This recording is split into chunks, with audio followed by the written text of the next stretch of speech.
Well, today's a good day that we're here and be able to have House File 400 in front of us. We are in the middle of an opioid addiction crisis. Parents have lost children, teachers have lost students. Our first responders are asked to respond to impossible situations. No other family deserves to go through this, and Minnesotans expect us to take action, enacting comprehensive treatment, prevention, and recovery strategies. Opioid overdoses have skyrocketed in recent years, increasing 66% between 2010 and 2016. And just this year, the CDC announced a drop in life expectancy in the U.S. due in part to the continuing rise in drug overdose deaths. And just today, Minnesota Department of Health released their data on opioids, and I'm sorry to say that things are only getting worse. 422 Minnesotans have lost their lives this year, in last year in 2017, to an opioid overdose death. 4 out of every 5 new heroin users started with an opioid prescription.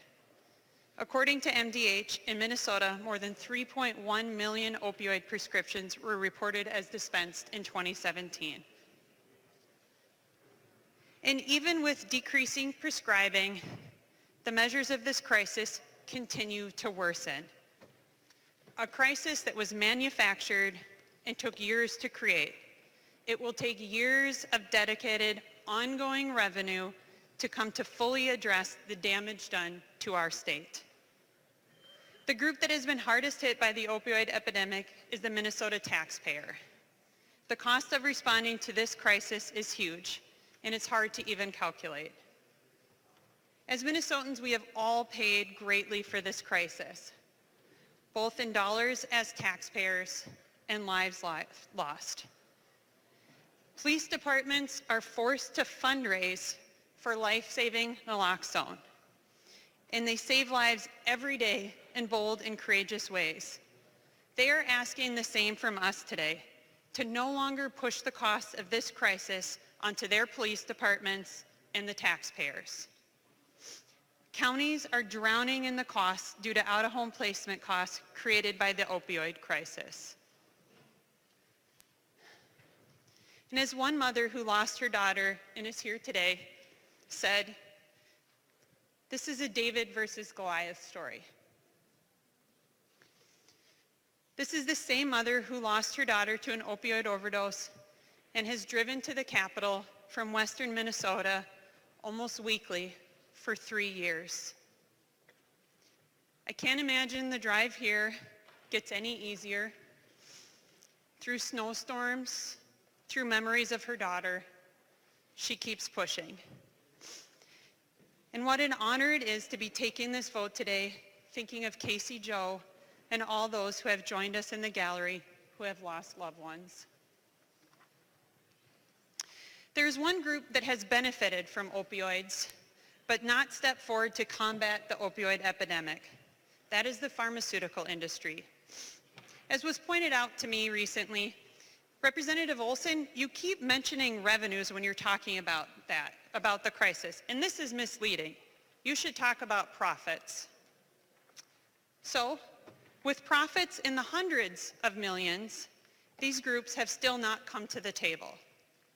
In a sense, the pharmaceutical industry has externalized the cost of opioids while fully owning the successes when financial and otherwise.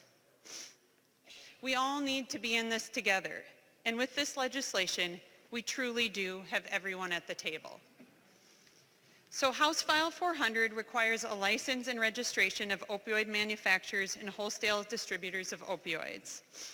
The bill requires the Board of Pharmacy to assess manufacturers' registration fees in the total of $12 million on a prorated basis on the total number of opioid units. The bill requires the Board of Pharmacy to assess a wholesaler registration fee in the total of $8 million, prorated on the basis the wholesaler's percentage of the total number of opioid units. These revenues, in addition to any funds received by the state from the settlement of legal proceedings against the opioid manufacturers, are deposited into a stewardship account.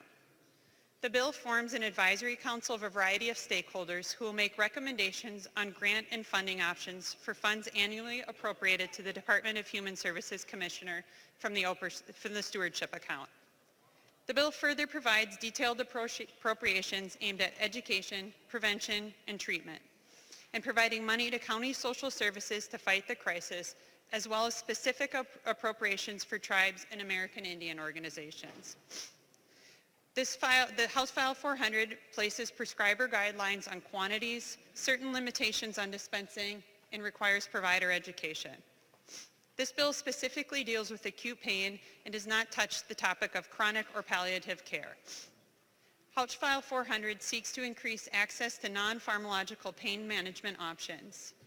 The bill has language for a non-opioid directive, requires disposal receptacles at sheriff's offices. The bill includes funding for grants to address prevention and treatment, including culturally specific prevention and treatment programs for tribal governments and American Indian organizations. By passing this bill today, we can send a message of hope to the communities and to the families impacted, that we can work together to prevent future tragedies. We're saying today that there is hope in prevention, treatment, and recovery, and that this bill contains strategies for each of these.